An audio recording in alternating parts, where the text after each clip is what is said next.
Qual o sentido de felicidade que você está passando para o seu filho? Que a felicidade é um direito? Que é uma obrigação?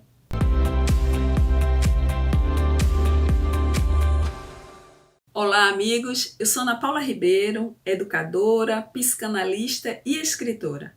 E o meu papel aqui é ajudar você a entender e se relacionar melhor com seu filho.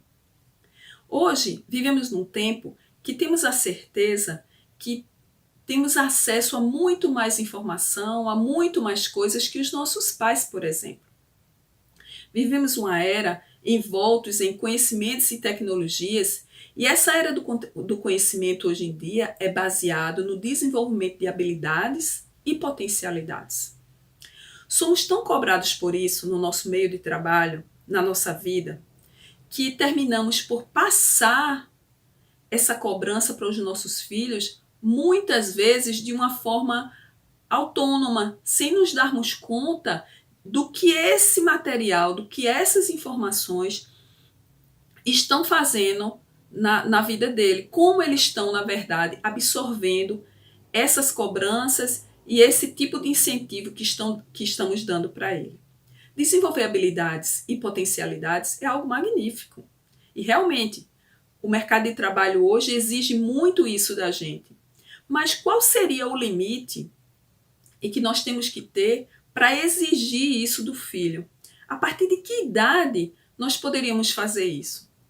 A educação, como sempre dissemos aqui, ela deve começar do berço.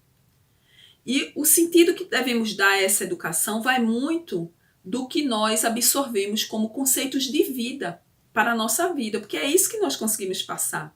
Nós não temos como dar aos nossos filhos o que nem nós possuímos ainda, o que não adquirimos ainda. Então são os nossos conceitos que nós buscamos sempre passar para eles. Então desenvolver habilidades e potencialidades é um conceito que é muito válido.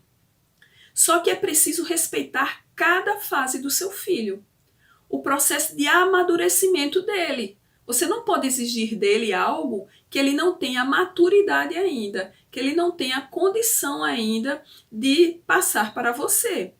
Quando você faz isso, você pula etapas. E isso lá na frente vai gerar um conflito.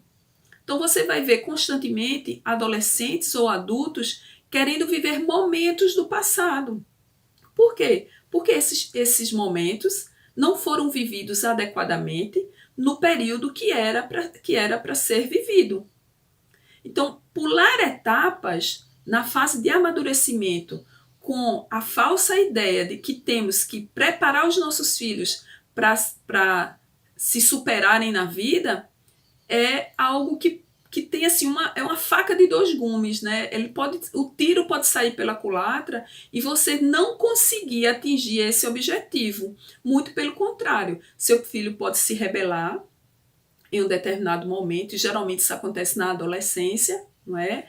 E ainda no início da juventude dele, ele pode se rebelar e o seu processo de educação, seu processo pedagógico em relação a ele vai entrar em conflito.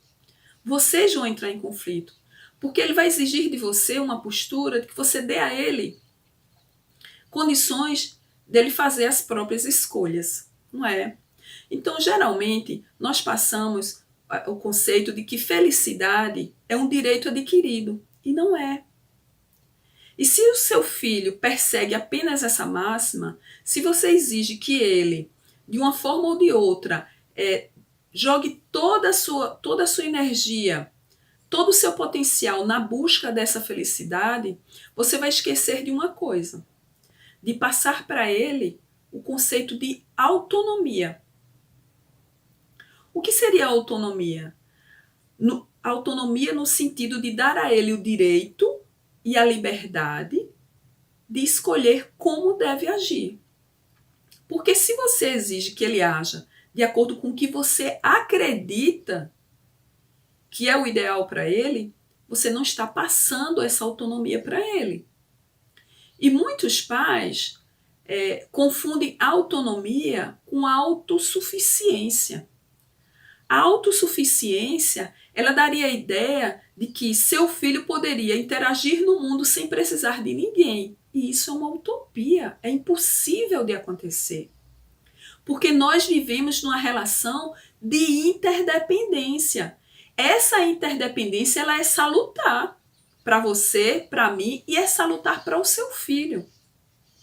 E você precisa passar, você deve passar para ele a informação, digamos assim, de que ele vai, durante a vida toda, ser obrigado a interagir com pessoas. E é nessa interação, é nessas diferenças que ele vai conseguir crescer e se posicionar. Muitas vezes nós temos a falsa ideia de que não podemos frustrar, digamos assim, os nossos filhos. Nós temos medo de frustrá-los e buscamos passar para eles, dar a eles regalias, para que eles, regalias até exageradas, para que eles não vivam ou eles não experienciem as frustrações ou as privações que você teve que vivenciar. Esse é mais um conceito errado. Porque se seu filho não tiver o direito de se frustrar, de entender que nem tudo está acessível a ele, nem todos na vida estão à disposição dele, então você vai estar aleijando emocionalmente seu filho. Pare para pensar um pouco. Quem você seria hoje se você não tivesse tido contato com todas as experiências, com as privações que você teve? Muitas vezes, essas privações, elas deixam marcas tatuadas, não é? E por conta dessas marcas, nós erramos no nosso processo educativo. Os nossos filhos, eles precisam desafiar a vida no sentido de que nada pode chegar a eles sem que eles tenham condições e habilidades e se sintam seguros para enfrentá-las. Quando eles acreditam que o pai, a mãe, o responsável vai estar sempre ali para tirá-los das situações difíceis, eles não vão conseguir adquirir aquela autonomia que eu falei há pouco. Então, é preciso que você mostre a ele, que você o incentive a dar conta das próprias demandas, mas dando a segurança de que, obtendo êxito ou não, você vai estar ali. Vai estar ali para apoiá-lo, vai estar ali para crescer junto com ele, vai estar ali para enfrentar os desafios da vida junto com ele. Então, se você observar a vida como um todo, se você observar onde você está inserido, você vai ver que em tudo existe uma linguagem. E essa linguagem, em essência, ela é harmônica, ela é harmoniosa, ela tem um equilíbrio. E isso é muito da criação divina. Se você observar o que é a criação divina, como tudo se comporta, como a natureza reage a tudo, reage inclusive à nossa interferência humana nela, então você vai perceber que todas as vezes que nós vamos contrário a essa harmonia, nós agimos de forma contrária a essa harmonia, nós erramos no processo educativo. Então, o que é que podemos passar para os nossos filhos?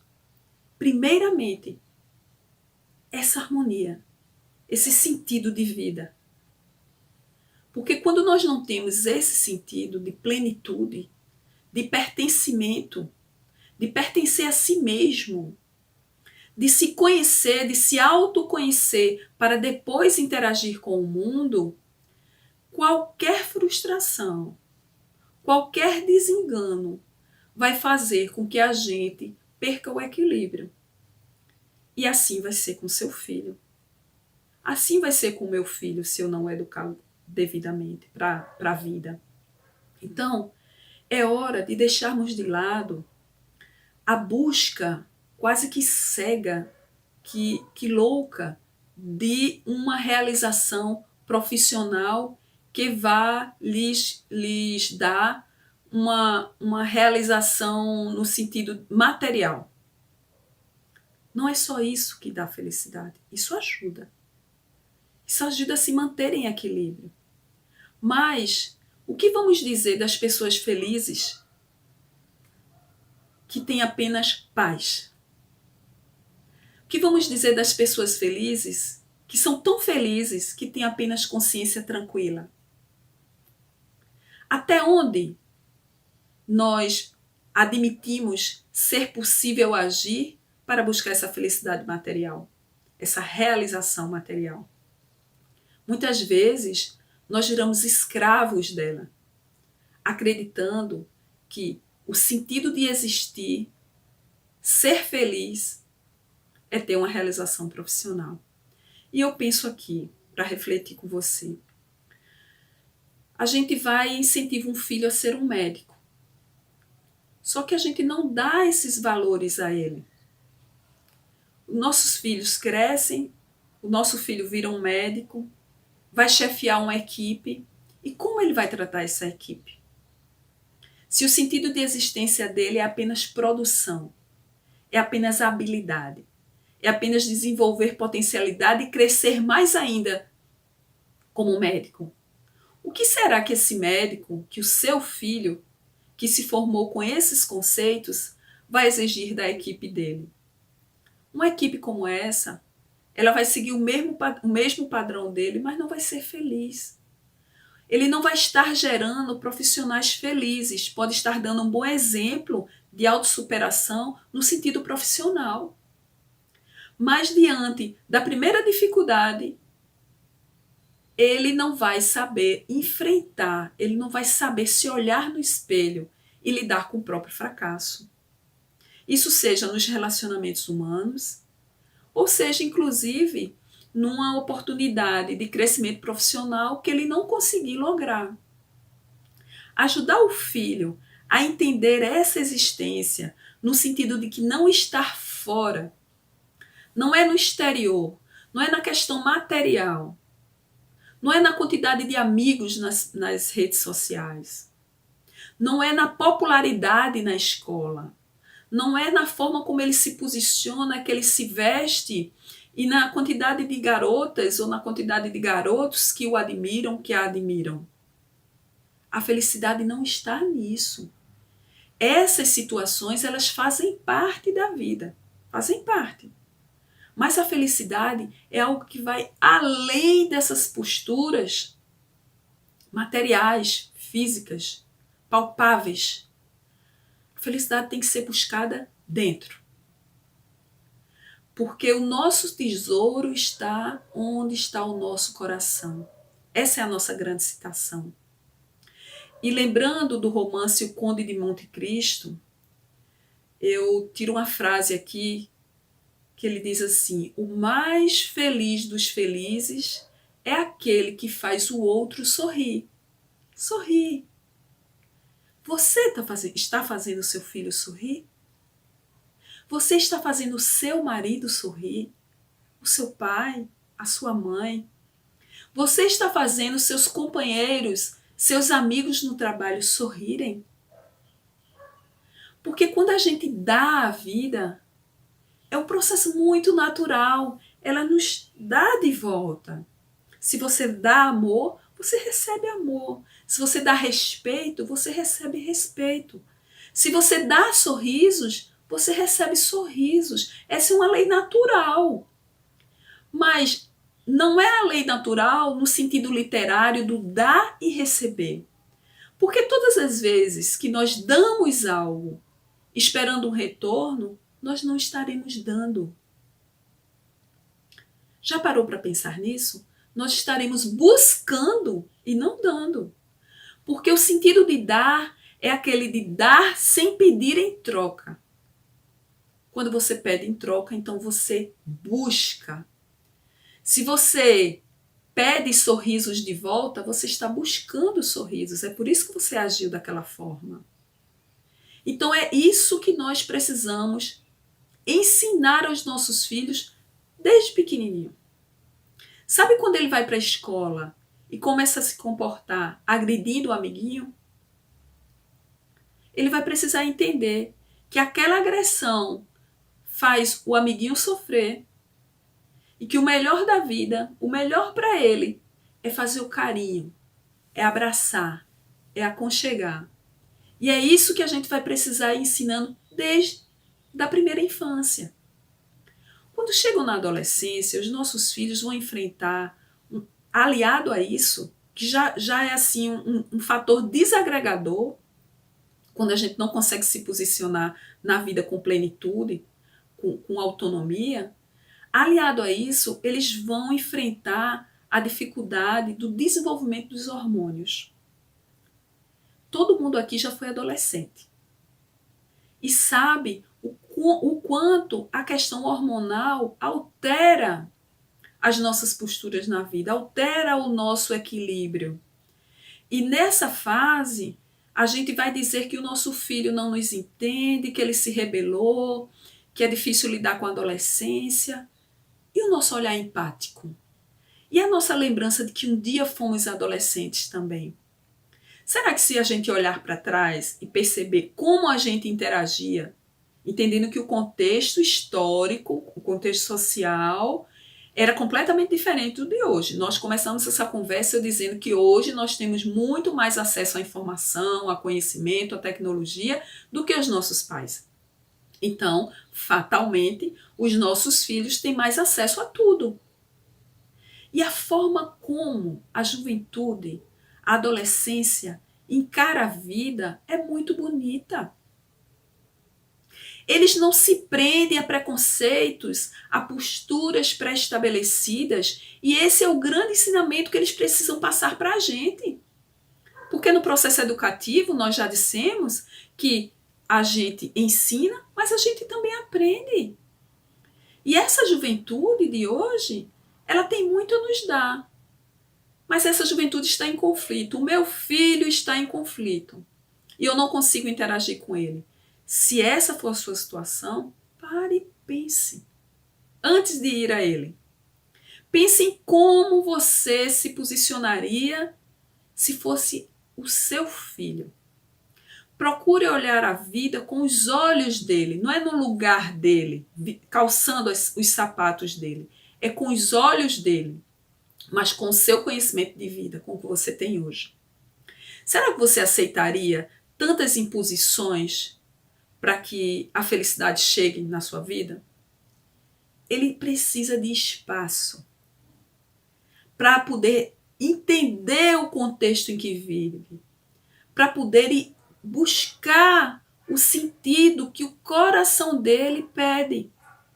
Porque quando nós criamos pacotes de felicidade, porque nós queremos evitar que os nossos filhos se frustrem, ou queremos evitar, como dissemos, as privações, para que eles não tenham traumas, esses pacotes serviram para nós. Não vão servir para eles. Uma parte, sim, que é a parte da experiência, mas eles precisam experienciar as próprias demandas. Isso é salutar. Então larga um pouquinho dele. Fica só observando e perceba como ele vai se posicionar. Passe a informação, dê o ensinamento e procure ver como ele vai lidar. Dê um tempo para ele maturar aquele conhecimento e se posicionar. Então, se toda vez que na escola acontecer uma dificuldade e você for lá entrar num embate, numa discussão com o coordenador, com o diretor, com o professor, você vai matar seu filho de vergonha. A primeira coisa é essa. Depois você vai tirar dele o direito, é um direito, a oportunidade de resolver os próprios problemas. Então, muitas vezes você acredita que sabe como resolver. Não, eu vou lá, eu vou dizer isso, porque meu filho foi humilhado, meu filho foi agredido. Eu não estou falando aqui no sentido do bullying. Se o bullying está acontecendo, é necessário uma união, escola e família, para chamar os amigos, para tentar resolver e fazer com que todos respeitem seu filho. Mas digamos, Se você percebe desde a infância que seu filho não tem determinada habilidade, ou que seu filho tem alguma deficiência, alguma dificuldade em realizar essa ou aquela tarefa, em ter esse ou aquele tipo de aprendizado, isso é muito comum. Então você vai, com esses conceitos que nós falamos até agora, condenar o seu filho a ser infeliz.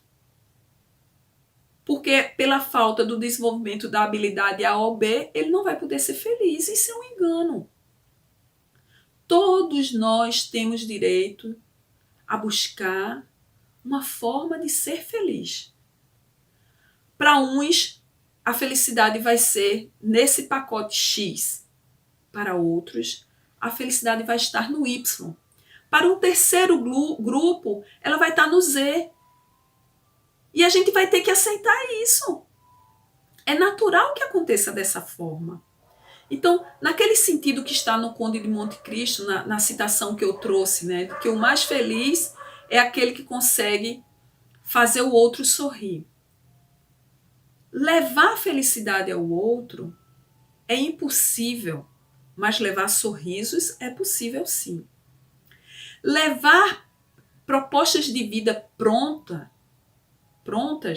é impossível, não vai funcionar. Mas incentivá-lo a desenvolver o próprio planejamento de vida é possível sim. E o papel de pai e mãe tem que estar vinculado exatamente a isso, a levar ao filho a condição, a estrutura psíquica, psicológica, de que ele pode e deve traçar o seu próprio planejamento de vida, entendendo que haverá intercorrências nesse planejamento.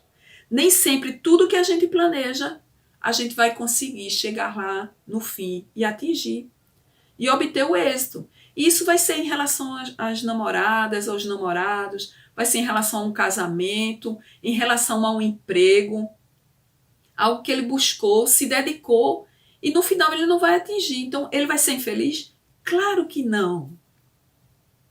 Tristeza não é infelicidade.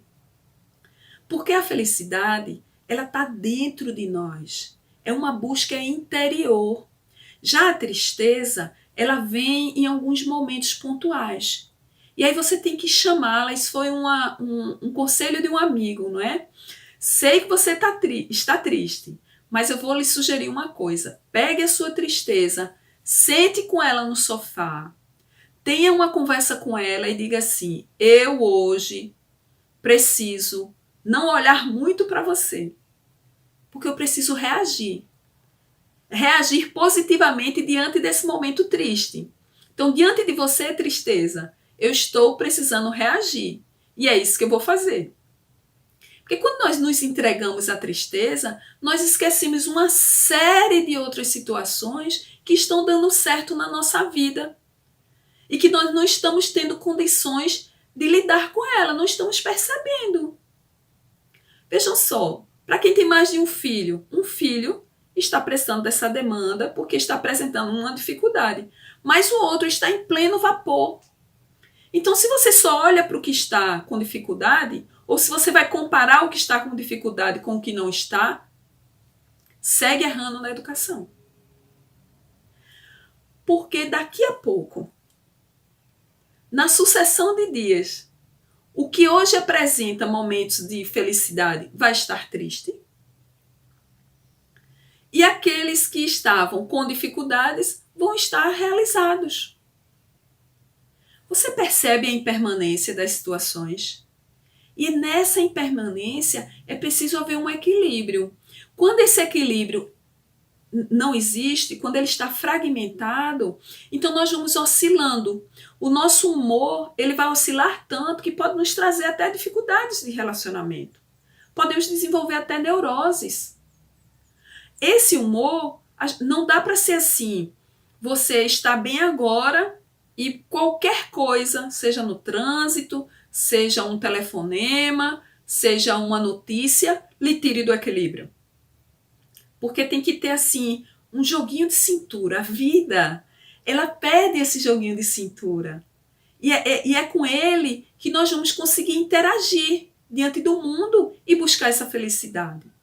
Então, minha amiga, meu amigo, a felicidade, ela vai estar, segundo Aristóteles, ela vai estar no sentido, no resultado do sentido que damos ao nosso modo de viver, no modo como somos. E essa felicidade, ela precisa estar no nosso interior, porque ela tem que trazer a plenitude. Quando nós não conseguimos isso, não vamos nos posicionar na vida de forma positiva, alegre, distribuindo sorrisos para receber sorrisos de volta, mas não por cobranças. E aí tem um conto indiano em que um sábio se espalhou na Índia, que um sábio tinha o segredo da felicidade e guardava esse segredo dentro de um cofre. E o rei mandou chamar esse sábio e ofereceu tudo o que ele quisesse para que ele passasse esse segredo, para que ele entregasse esse cofre ao rei e o rei passasse a ter esse sentido de felicidade para ele. E o que aconteceu? O sábio disse ao rei que era impossível vender esse segredo da felicidade e não aceitou a proposta. Mas chegou para o sábio uma criança e, com a pureza dela, ela perguntou ao sábio qual era o segredo da felicidade. E assim, enternecido pela pureza daquela criança, o sábio olhou para a criança e disse: preste atenção. É importante você entender que a primeira coisa que você precisa fazer para adquirir felicidade é amar-se. A segunda coisa é respeitar-se. Então, amar-se e respeitar-se. Vamos buscar isso? Precisamos primeiro nos amar. Mas para nos amar, nós precisamos nos conhecer. O autoconhecimento vai nos fazer aceitar até os nossos erros, porque o auto-perdão é necessário em qualquer relação. Então, amar-se para depois ir ao outro e amar o outro. Respeitar-se para depois ir lá e respeitar o outro. Lembra aquela regrinha no avião?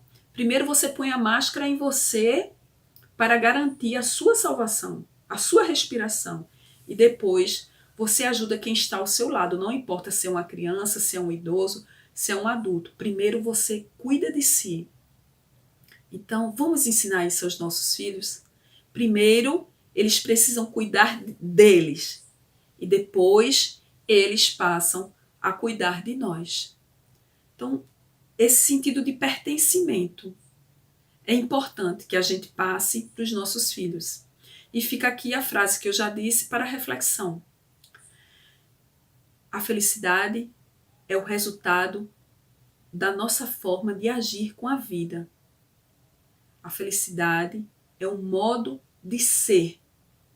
E através desse modo de ser, nós vamos desenvolvendo as potencialidades como pessoa para construir o nosso próprio eu.